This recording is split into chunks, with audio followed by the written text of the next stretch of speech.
ఒక్క రూపాయి ఖర్చు లేకుండా 80% మన జబ్బుల్ని మనం నయం చేసుకోవచ్చు.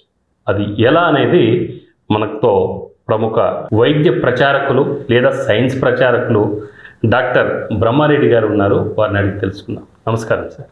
నమస్తే అండి. సార్ చెప్పండి, ఒక్క రూపాయి ఖర్చు లేకుండా 80% జబ్బులు బాగు చేసుకోవచ్చు అని కూడా మీరు చెప్తున్నారు. ఏ విధంగా సాధ్యం? ఒక్క రూపాయి ఖర్చు లేకుండా, ఒక్క మందు వాడకుండా, డాక్టర్ దగ్గరికి పోకుండా, ఆసుపత్రులు చేరకుండా 180 రోగాలు మనం బాగు చేసుకోవచ్చు. ఇది మా కన్సెప్ట్. దీనికి తోడ్పడే రోగాల బరువు లేదా డిసీజ్ బర్డన్ అనే ఒక కన్సెప్ట్ని 2 నిమిషాలు వివరిస్తా. అది తెలిస్తే ఇది మొత్తం అర్థమవుతుంది. ఏ దేశమైనా తమ దేశంలో ఉండే పౌరులందరి యొక్క ఆరోగ్యం కాపాడుకోవాలంటే, ఆరోగ్య అవసరాలు తీరాలంటే వాళ్ళకు ఒక డేటా కావాలి, లేదా వైద్య అవసరాలు కావాలంటే కూడా ఒక డేటా కావాలి. అంటే దేశంలో ఉన్న తమ ప్రజలందరికీ ఒక ఏడాదిలో ఏ రకమైన జబ్బు ఎంత ఫ్రీక్వెంట్గా వస్తుందని లెక్క తీసుకుంటారు. ప్రతి దేశం తీసుకుంటుంది. ఈ లెక్క అమెరికా లాంటి, కెనడా లాంటి, బ్రిటన్ లాంటి దేశాల్లో 99% అక్యురేట్గా ఉంటుంది. మన లాంటి దేశాల్లో 95 దాకా అక్యురేట్ ఉంటుంది. ఎందుకు ఆ లెక్క తీసుకుంటారంటే, ఈ ఏడాది లోపల మన ప్రజల వైద్య అవసరాల కోసం మెడికల్ కాలేజీలు ఎన్ని ఉండాలి, హాస్పిటల్ ఎన్ని ఉండాలి, బెడ్స్ ఎన్ని ఉండాలి, నర్సులు ఎంత, పడకలు ఎన్ని, ఇట్లాంటి లెక్కలు తీయడం కోసం ఈ లెక్క తీసుకుంటారు వాళ్ళు. దీన్ని రోగాల బరువు లేదా disease burden of that country అంటాం.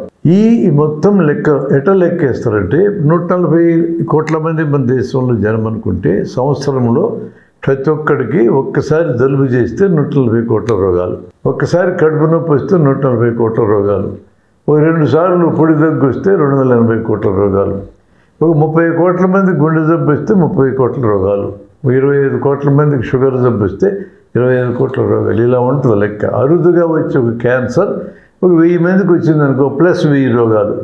ఇది టోటల్ చేస్తే ఈ టోటల్లో 80%కి వైద్యం అక్కర్లేదు. ఇది మొదటి గ్రూప్ మేము ఐడెంటిఫై చేసింది. మీ క్లాసికల్ ఎగ్జాంపుల్ నేను మీకు చెప్తా. మీరు ఎక్కడో ఇప్పుడు మీరు చెప్తున్న దాని ప్రకారం చూస్తే, అంటే రకరకాల వర్గీకరణ అనేది మనం చూస్తూ ఉంటాం సమాజంలో. సో ఇక్కడ జబ్బుల విషయంలో కూడా వర్గీకరణ అనేది ఉంటుందా? ఎలా వర్గీకరించుకోవచ్చు? 2 రకాల వర్గీకరణ. ఒక వర్గీకరణ జబ్బు వెరైటీని బట్టి. వెరైటీ అంటే కొన్ని వేలు ఉంటాయి వెరైటీస్. మరొక వర్గీకరణ బట్టి ఫ్రీక్వెన్సీని బట్టి, కామన్గా వచ్చే ప్రాబ్లమ్స్, రేర్గా వచ్చే ప్రాబ్లమ్స్ అని. ఈ కన్సెప్ట్ ద్వారా ఏమంటే ఎన్ని హాస్పిటల్ ఉండాలి, ఎన్ని బెడ్స్ ఉండాలి లెక్కలేస్తుంది గవర్నమెంట్. ఇట్లాంటి ఈ టోటాలిటీలో 80% రోగాలకి వైద్యం అక్కర్లేదు అనేది నేను చెప్పడానికి మీకు ఇచ్చే క్లాసికల్ ఎగ్జాంపుల్ ఏమంటే, మన కోవిడ్ పీరియడ్లో కోవిడ్ పాజిటివ్ అంటే కరోనా క్రిమి లోపల ఉన్నట్టు లెక్క. పాజిటివ్స్ వచ్చిన వాళ్ళలో 100కి 35 మందికి ఒక్క లక్షణం కూడా లేదు. మరో 45 మందికి కొద్దిపాటి జ్వరము, కొద్దిపాటి దగ్గు, కొద్దిపాటి ఒళ్ళు నొప్పులు వచ్చి తగ్గిపోయింది 5 రోజుల్లో. అంటే 35 + 45 80% మందికి కోవిడ్ జబ్బు ఏమీ చేయలేదు. 80% వైద్యం అక్కర్లా. మన కన్సెప్ట్ వచ్చేసింది. ఈ రోజున్న జ్వరాలలో షార్ట్ వైరల్ ఫీవర్స్ అనేవి 100కి 80. షార్ట్ వైరల్ ఫీవర్స్కి వైద్యం అక్కర్లా. బ్రిటన్ లాంటి చోట్లే షార్ట్ వైరల్ ఫీవర్ అని వస్తే ఒక కుటుంబానికి 100-150 కుటుంబాలకు డాక్టర్ బాధ్యుడిగా ఉంటాడు, కుటుంబ వైద్యుడు. నేషనల్ హెల్త్ సర్వీస్ అని ఉంది వాళ్ళకి, NHS అంటారు, జాతీయ ఆరోగ్య వ్యవస్థ. ఆ డాక్టర్కి ఫోన్ చేస్తే నీకు వచ్చిన జ్వరం లక్షణాలు అడిగి ఇది షార్ట్ వైరల్ ఫీవర్ అని డాక్టర్ కానీ అభిప్రాయపెడితే మీరు హాస్పిటల్కి రావద్దు, మందులు వాడొద్దు, హాస్పిటల్కి రావద్దు, డాక్టర్ దగ్గరికి రావద్దు, మందు వాడొద్దు, ఖర్చు లేదని చెప్తాడు ఆయన. ఒకవేళ నీకు ఎక్కువగా బాధ అనిపిస్తే పారాసెటమాల్ తప్ప ఏం వేసుకోవకు. ఇప్పుడు 2వ గ్రూపులోకి వస్తుంది పారాసెటమాల్ అని. కానీ కొద్దిపాటి ఖర్చు, కొద్దిపాటి మందులు, డాక్టర్ అక్కర్లా, ఆసుపత్రి అక్కర్లా. అది 2వ గ్రూప్. అందులో 10% జబ్బులు ఉంటాయి. ఈ 80+10 కలిపితే 90% జబ్బులకి వైద్యం అక్కర్లా, లేదా చిన్న వైద్యాలు ఇంట్లో చేసుకోగలిగే వైద్యాలతో పరిష్కారం అయిపోతుంది 90% జబ్బులు. కరోనా మన classical example. Short viral fevers మనకు వచ్చే డయేరియాస్లో 100కి 70 వైద్యం అక్కర్లేనటువంటివి. ఇక్కడ గుండెలో చురుక్కు అని వస్తుంది. అది గుండె జబ్బు కానీ కాదు. అది గుండె జబ్బు కాదు, కానీ మనం భయపడి గుండె జబ్బు అనుకొని వెళ్తాం డాక్టర్ దగ్గరికి. అందువల్ల అలాంటి జబ్బులు పెద్ద లిస్ట్ ఉంది మన దగ్గర. ఏది 80%లో పడేవి. ఈ డేట్కి వైద్యం అక్కర్లేదంటే ఎంత డబ్బులు మిగులుతాయి జనానికి తెలుసా అండి? మన దేశంలో ఒక ఏడాదిలో 30 లక్షల కోట్లు మిగులుతాయి. ఈ కన్సెప్ట్గా జనానికి అర్థమైతే. కానీ ఇది అర్థం కానీకుండా మొత్తం వైద్య విధానం ఏం చేస్తుంటే చిన్న లక్షణం వచ్చినా మీరు నిర్లక్ష్యం చేయొద్దు, డాక్టర్ దగ్గరికి పోని ప్రచారం చేస్తారు. ఆ ప్రచారం మాయలో జనం పడి 1,00,000 టెస్టులు. ఇది జ్వరం అని చూడండి, ఎగ్జాంపుల్ వేరే ఎగ్జాంపుల్ కూడా వద్దు. జ్వరం అని వస్తే లక్షణాలు అడగగానే కొద్దిగా తలనొప్పి, కొద్దిగా ఒళ్ళనొప్పులు సార్ 2-3 రోజుల నుంచి ఉందంటే 5 రోజులు ఆగంటాం మేమైతే. నేనైతే అంతే చెప్తా. వాడు 400 రూపాయలు ఫీజు ఇచ్చి వేరే డాక్టర్ దగ్గరికి వెళ్ళిన తర్వాత నీకేం రోగం లేదా, మామూలు జ్వరం తగ్గిపోతే ఇంటికి పోంటాడు అతను. అది ఎక్స్పెక్ట్ చేసి రాడు కదా అతను. నాకు జ్వరం అని ఇన్ని కిలోమీటర్ల నుంచి వచ్చి 400 ఫీజు నీకు కడితే ఏం లేదు ఇంటికి బాగుంటావా, నువ్వేం డాక్టర్వా అని అనుకుంటాడని మేము అనుకుంటాం. అనుకొని 3,000 పరీక్షలు 1,000 రూపాయలు మందులు రాయిస్తాం. 4,000 నీ జేబులో క్షౌరం చేయిస్తే నాకు 400 ఇటు కరెక్ట్ అనుకుంటాను. నువ్వు అట్లాంటి కల్చర్ వచ్చింది ఇప్పుడు. హెల్త్ కల్చర్ అంటారు దీన్ని. ఈ హెల్త్ కల్చర్ వల్ల జరుగుతున్న సమస్య ఇది. ఈ సమస్యను మనం అడ్రస్ చేయాలి. జనానికి సరైన డాక్టర్ చెప్పాల్సింది వైద్యం అక్కర్లేని జబ్బులకు వైద్యం అక్కర్లేదని ఇంటికి వెళ్ళని చెప్పాలి. ప్రైవేటు వైద్యం ఈ దేశం ఉన్నంతకాలం ఈ విధంగా చెప్పే సమస్య లేదు. ప్రైవేటు వైద్యం అంటే ఇట్లే చెప్తారు సమాధానం, పరీక్షలు చేయించుకో మందులు తిను. పరీక్షలు నార్మల్ వచ్చిన మందులు రాయిస్తారు. ఇది ఎక్కడి పాపకాలం? పరీక్షలు నార్మల్ వచ్చి మందులు ఎందుకు రాయాలా? ఇది విధానం. హెల్త్ కల్చర్లో వచ్చిన చేంజ్.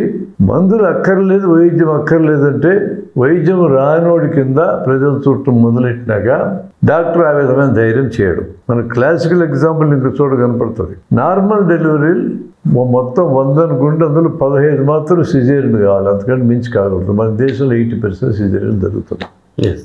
ఎందుకు జరుగుతాయి? అనవసరమే సిజేరియన్లు. గర్భసంచి ఉంటే పీకేస్తారు. మా విజయవాడ, గుంటూరు, తెనాలి ఏరియాలో 35 ఏళ్ళు దాటిన వాళ్ళు గర్భసంచులే ఉండవు, ఎత్తిపారేస్తారు డాక్టర్లు.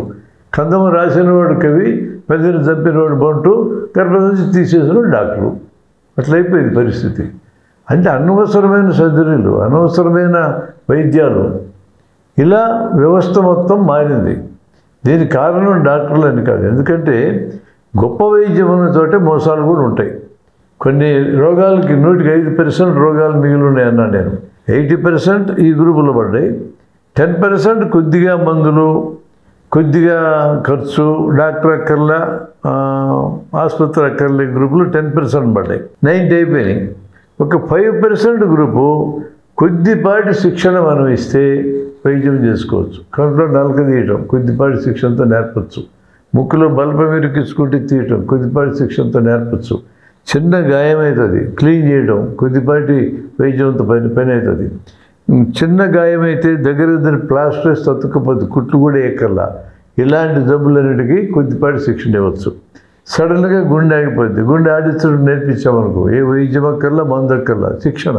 ఇలా శిక్షణ ఇచ్చి అది డాక్టర్లు కానీ, నాన్ డాక్టర్లు కానీ, పారామెడికల్ సిబ్బంది కానీ శిక్షణ ఇవ్వడం ద్వారా బాగు చేయగలిగే జబ్బులు 5%. ఇక మిగిలింది ఎంత? 5%. టోటల్ స్పెషాలిటీస్ అన్ని ల్యాబులు, అన్ని హాస్పిటల్, అన్ని ఐసీయూలు టోటల్ అన్నీ 5% జబ్బులకు వస్తాయి. అది యాక్చువల్గా ఫిగర్. ఇది వర్గీకరణ. ఈ వర్గీకరణ మనం డెవలప్ చేసాం. జనవిజ్ఞాన వేదిక తరఫున మనం డెవలప్ చేసి ఈ కన్సెప్ట్ మీదనే మీరే వైద్యం చేసుకోవచ్చు అని బుక్ 200 పేజీల బుక్ మీద తయారు చేసి మార్కెట్లో వదిలేం మేము. అంటే సార్ ఇప్పుడు ఈ బుక్ మాత్రమేనా లేకుంటే ఇంకేదైనా సాధనాలు ఉన్నాయి? ఇలాంటి మీరు ఏదైతే ఇప్పుడు చెప్పారో దీన్ని అవేర్నెస్ చేయడం కోసం ప్రజల్లో ఏ సాధనాల ద్వారా, ఏ పద్ధతుల ద్వారా తీసుకెళ్తున్నారు? ఇవన్నీ వీడియోస్ చేసాం మేము. మాకు ఒక ఛానల్ ఉంది, డాక్టర్ బ్రహ్మారెడ్డి నా పేరుతో ఉంటుంది. ఈ ఛానల్ అప్లోడ్ చేసేసాం. అవి చూసుకొని నేర్చుకోవచ్చు. యూట్యూబ్ ఛానల్ చూసుకొని బ్రహ్మారెడ్డి వెన్నపూస కొట్టేసి వచ్చేస్తాయి. ఇది కాక మేము 10 ఏళ్ళ నాడు రాజశేఖర రెడ్డి గారు జీవించున్నప్పుడు దేశంలో ఉండే, అంటే ఆంధ్రదేశంలో ఉండే గ్రామీణ వైద్యులందరికీ శిక్షణ ఇవ్వడానికి 230 వీడియోలు చేసి ఇచ్చాం గవర్నమెంట్కి. మేము ప్రతి జబ్బు మీద చేసి ఇచ్చాం. అంటే ఆ జబ్బులో మనం వైద్యం చేసుకోగలిగే భాగం ఉంటుంది. ఎప్పుడు మనం వైద్యం చేసుకోలేమో స్పెషలిస్ట్ దగ్గరికి లేదా డాక్టర్ దగ్గరికి పంపాలో కూడా దాంట్లో చెప్పాం. మేము ప్రతి అవయవం యొక్క పనిచేసే విధానం చెప్పాం. కొన్ని టెక్నిక్లు పెట్టాం. ఇంజక్షన్లు ఎట్టు ఇవ్వాలి, బీపీ ఎట్టు చూడాలి, పల్స్ ఎట్టు చూడాలి, థర్మామీటర్తో జ్వరం ఎట్టు చూడాలి, ఇవన్నీ కూడా పెట్టాం. 230 వీడియోలు ఈరోజు అవన్నీ అందుబాటులో ఉన్నాయి. ప్రభుత్వం కోసం చేసి ఇచ్చాం. ఏ కండిషన్తో మేము చేసామంటే వీటిని ప్రజోపయోగం కోసం మేము కూడా వాడుకుంటున్నాం, మాకు అనుమతి ఇవ్వాలని కండిషన్ పెట్టాం. అప్పుడు రంగారావు గారని ఒక ఆయన మీ కాల్ సెంటర్ అనేది ఆర్టీసీ క్రాస్ రోడ్స్తో నడిపారు ఇదివరకు మీకు గుర్తుంటే ఆ కాంగ్రెస్ భవనం లోపల ఉంటుంది అది 4 అంతస్తుల భవనం 200-300 మంది కాల్ సెంటర్లు పనిచేసి జనానికి సలహాలు ఇచ్చారు ఫోన్ మీద ఆ ప్రయోగం చేసిన ఆయన ఇవన్నీ మాతో చేయించాడు మేము 6 నెలలు సంవత్సరంలో చేసి ఇచ్చాము ఇప్పటికే అందుబాటులో ఉన్నాయి ఇంత డేటా ఇంత మెటీరియల్ ప్రజలకు అందుబాటులో పెట్టే వాళ్ళంతలో నేర్చుకోవడానికి వీలుగా ఆర్ఎంపీలు ఉండాలో లేదో చర్చ కాదు ఇది గ్రామీణ వైద్యులు గ్రామాల్లో ప్రజలకు ఉపయోగపడాలంటే ఏం తెలిసి ఉండాలా వాళ్ళు ఏం చేయాలి ఏం చేయకూడదు అని మేము శిక్షణ ఇచ్చినాం మేము 6 నెలలు శిక్షణ కూడా నడిచింది ప్రభుత్వం వాళ్ళు ఇప్పించారు కాబట్టి మెటీరియల్ అయితే అందుబాటులో ఉంది పుస్తకాలే కానక్కర్లా ప్రాక్టికల్గానే నేర్పించడానికి వీలుగా అందుబాటులో పెట్టాము ఇవన్నీ కూడా ఈ వర్గీకరణతో సో చూశారు కదా ₹1 ఖర్చు లేకుండా దాదాపు 80% మన జబ్బుల్ని బాగు చేసుకోవచ్చు బాగు చేసుకోవాలంటే ఏం చేయాలి అనే దాన్ని మనం ఇప్పుడు విన్నాం సో డాక్టర్ గారు చక్కటి అనాలిసిస్ చేసి మనకు చెప్పారు సో డాక్టర్ గారి యూట్యూబ్ ఛానల్ కూడా ఒకటి ఉంది డాక్టర్ బ్రహ్మారెడ్డి వెన్నపూస సో డాక్టర్ బ్రహ్మారెడ్డి వెన్నపూస అనే యూట్యూబ్ ఛానల్లో కూడా మరింత సమాచారం మీరు తెలుసుకోవచ్చు అలాగనే దాన్ని విజిట్ చేయడం వలన రకరకాల జబ్బుల్ని ఏ విధంగా మన నుంచి వాటిని తొలగించుకోవచ్చు అనేది కూడా మనం చూడవచ్చు సో థ్యాంక్ యూ సార్ చక్కటి అనాలిసిస్ కూడా ఎటువంటి ఖర్చులు లేకుండా జబ్బుల్ని ఎలా బాగు చేసుకోవచ్చు అనేది కూడా మీరు చక్కటి అనాలిసిస్ చేశారు ధన్యవాదాలు